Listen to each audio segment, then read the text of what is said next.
Of doctors in BC. The new graduates you're about to meet are willing and eager to practice here, but they say government regulations won't let them. And that is the focus of NewsHour Insight tonight with Deb. Yeah, Deb. I bet that'll surprise a lot of people, That's Chris. true. Yeah. The Christy Clark government has made a lot of noise about cutting the bureaucracy and red tape that gets in the way of business development. But some new medical school graduates say Victoria needs to cut healthcare red tape. They went overseas to get their education because there was no space in medical schools here.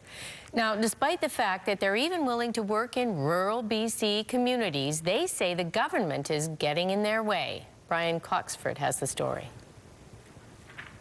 You can either turn on the sympathetic nervous system or you can turn on the parasympathetic nervous system, and you can... They are the lucky ones, chosen from over 2,000 applicants in one of the most competitive of professional careers. They are some of BC's brightest young minds beginning their medical careers. 288 students at UBC and 3 smaller med schools in Prince George, the Okanagan, and Victoria. Upon graduation, they're virtually guaranteed a license to practice in BC or anywhere in Canada. We're pretty lucky down in Brisbane. I have to say the weather there is pretty nice. You might say they're the unlucky ones, BC students, the unsuccessful applicants at UBC who have chosen to go abroad to study and fulfill their medical dreams. They're home for a visit, but BC has turned its back on them, and as doctors, they're not welcome to stay. We're not guaranteed a job anywhere. It seems like we're the unwanted, both in the country that we're from and the country we're studying in. So it's an uphill battle. We're a great resource that's relatively untapped. If I was a taxpayer, should I be looking at you as an asset? Absolutely, because we've saved you money really by paying our own way through medical school.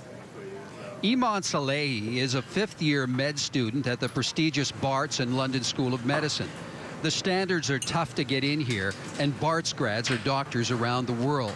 He has offers in London and Singapore to finish his residency after graduation, but not BC. Richard Lee tried twice to get into UBC, then had to choose the University of Queensland. He's in his 3rd year. And Leo Carroll, who played for Canada's national volleyball team for 5 years, is at the University College of Cork in Ireland.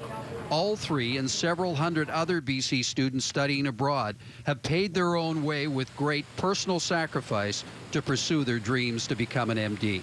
When it's all said and done, probably about $350,000. Yeah. Paid for by you and your family. That's right, yeah. BC and Canada student loans, as well as bank loans, adding up to probably about $300,000. In Iman's case, his mother, a single mom, sold her own hairdressing business to help finance his medical studies. Richard Lee's parents came here after fleeing Vietnam as boat people 30 years ago. They have mortgaged their house to help pay his tuition. We own Canada, so we want to pay back. And I really want my son to be back, to be a doctor, and to be helpful to the people of Canada, to the community of Canada, you know. In contrast to Canadians studying abroad, UBC medical tuitions are subsidized by BC taxpayers. And students here and other undergrads from across Canada are first in line for all the residency positions in BC.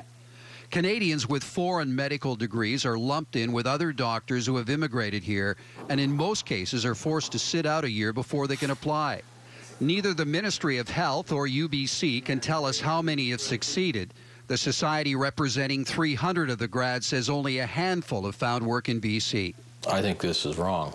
I think it's bad economics. And these kids are an asset, and they deserve to stand up in the batter's box and take a swing. That's all they're asking for. And unless radical steps are taken, BC's doctor shortage threatens to get a lot worse before it gets better. It's estimated that BC needs as many as 400 new doctors over the next year.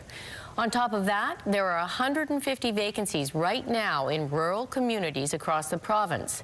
The Fraser Health Authority alone estimates it will need 500 new doctors in the next 5 years.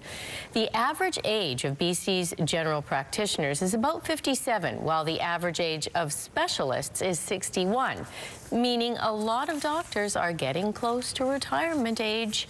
And you know, it is not just a BC problem. Canada has among the lowest lowest doctor-patient ratio of any of the world's industrialized countries.